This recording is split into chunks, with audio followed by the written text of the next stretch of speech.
Welcome to part 3 of our series on the Glock 20 10mm semi-automatic pistol. In this case, the Glock 20 SF short frame. In parts 1 and 2, we discussed the pistol itself, some other offerings in the 10mm caliber, more specifically 1911 style pistols from Kimber and Colt, and the EAA Witness, which is also offered in 10mm. Now in part 3, I just got back from the range today, shot this pistol for the first time, and my overall impressions were very good. It met my expectations of what a Glock can do, and it actually exceeded them.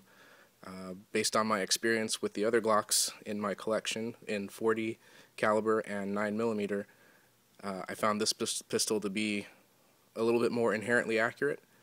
I'm not really sure if it's the gun itself or if it's the cartridge.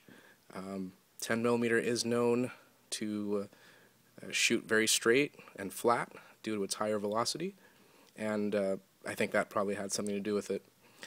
A lot of you might be thinking about the recoil,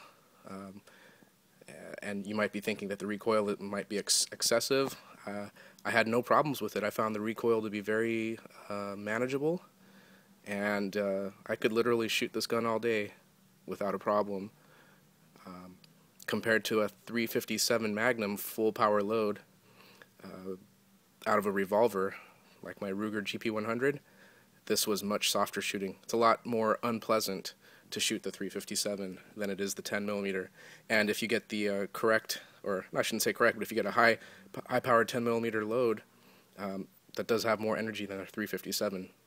Maybe it's because this is a semi-auto and all those parts moving the slide back absorb some of the recoil. That's probably part of it, but yeah, you could shoot this thing all day without a problem. So I took my camera with me to the range, and there's a few clips coming up. Most of them are of me shooting the pistol at a distance of about 7 or 8 yards, like a typical self-defense distance. And then there's another view of the pistol itself, where the first 5 rounds are these target rounds from Bitterroot Valley, BVAC. Oh, and I found these rounds to be quite good for target practice. They were accurate, pretty clean, and of course they're reloadable. So if you're looking for 10mm target practice ammunition, and you don't want to spend all that money for the full power loads, like from Double Tap or Buffalo Bore or Georgia Arms or Underwood ammunition, this works pretty well. I got a 500 pack of these. I talked about them a little bit in the other parts of the series. So yeah, there's the first 5 rounds are these BVACs, 180 grain FMJ, and then the second 5 rounds in the magazine are the Buffalo Bore, 180 grain. That's a full power 10mm load, and you'll probably see a difference in recoil and muzzle blast between the two. But even with the Buffalo Bores, it was not painful to shoot at all. Still more pleasant than a 357. So you guys take care and enjoy the rest of the video. And thanks for watching.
This 10mm seems pretty accurate so far.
It's the 10mm range ammo at 7 yards.